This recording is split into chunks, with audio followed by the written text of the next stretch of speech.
সরকারের কাছ থেকে এমন কোনো পরিষ্কার নোটিফিকেশন, ইনস্ট্রাকশন বা ডিরেকশন ওনাদেরকে দেয়া হয়নি। সংসদীয় আসন পুনর্বিন্যাস সংক্রান্ত নির্বাচন কমিশনের সিদ্ধান্তই চূড়ান্ত।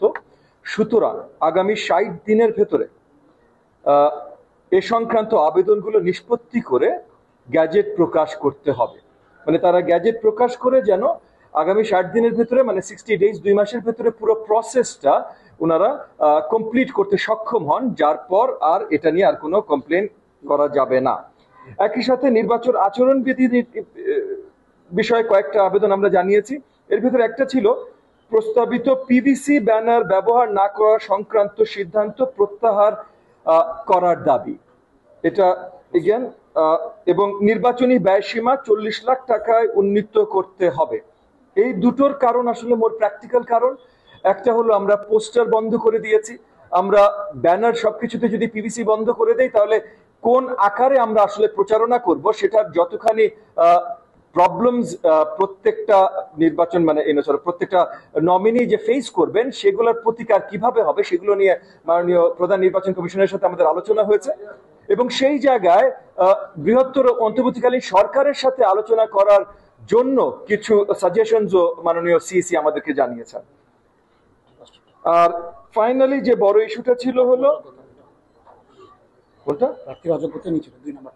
প্রার্থীর অযোগ্যতা। সরকারের নির্বাহী আদেশে কার্যক্রম বা নিবন্ধন স্থগিত থাকা রাজনৈতিক সাংগঠনের কেন্দ্রীয়, জেলা, উপজেলা পর্যায়ের কমিটির সদস্য এবং অঙ্গ সংগঠনের কেন্দ্রীয় কমিটির কোন সদস্যকে ত্রয়োদশ জাতীয় সংসদ নির্বাচনের জন্য অযোগ্য ঘোষণা করা, এইটা আমরা মাননীয় প্রধান নির্বাচন কমিশনারের নজরে আনতে চেষ্টা করেছি যে যেহেতু কয়েকটা রাজনৈতিক সংগঠনকে নিষিদ্ধ ঘোষণা করা হয়েছে, তাহলে সেই রাজনৈতিক সংগঠনের কার্যকরী নেতৃত্বে যারা ছিলেন, মানে অফিসিয়াল কার্যকরী নেতৃত্বে যারা ছিলেন, তারা যেন ওই সংগঠনের নাম লুকিয়ে নির্বাচনের পদ্ধতিতে সহজে আসতে না পারেন সেটার একটা ব্যবস্থা করা।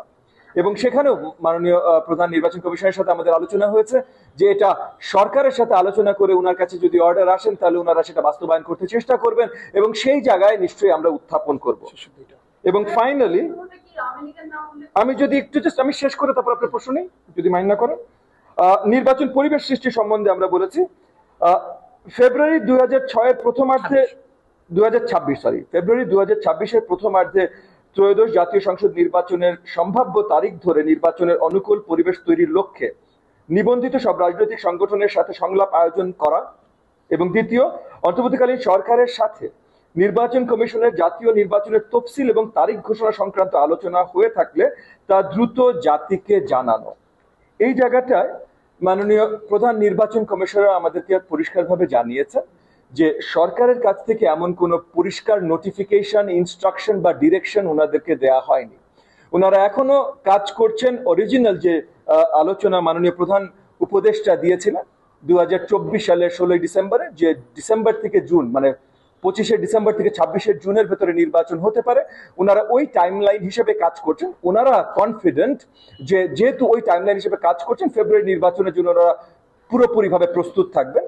বাট তবুও আমরা একটা দাবি জানিয়েছি যে বৃহত্তর বাংলাদেশের জনগণের জন্য, রাজনৈতিক দলগুলোর জন্য, বিশেষ করে এখন যে অস্থিতিশীলতার একটা অবস্থা তৈরি হচ্ছে, কয়েকটা দল কয়েকটা অযৌক্তিক ডিম্যান্ড নিয়ে যে রাজপথে নামতে চেষ্টা করছে, সেই জায়গাগুলোতে আরো আমরা হয়তো পরিষ্কার একটা ইমেজ পেতে পারি, ক্ল্যারিটি পেতে পারি এবং আরো স্টেবিলিটি আসতে পারে যদি সরকারের পক্ষ থেকে এই ইনস্ট্রাকশনসটাও পরিষ্কার হয়। কারণ তারিখ নিশ্চয়ই নির্বাচন কমিশনে তফসিল ঘোষণা করে ডিক্লেয়ার করবেন, কিন্তু কোন সময়টায় নির্বাচন দেখতে চান অন্তর্বর্তীকালীন সরকার সেটা যদি নির্বাচন কমিশনকে আরেকটু পরিষ্কার করে জানান, পাবলিক স্টেটমেন্টেই জানান, তাহলে সেখানে অনেক জায়গায় অনেক ভাষা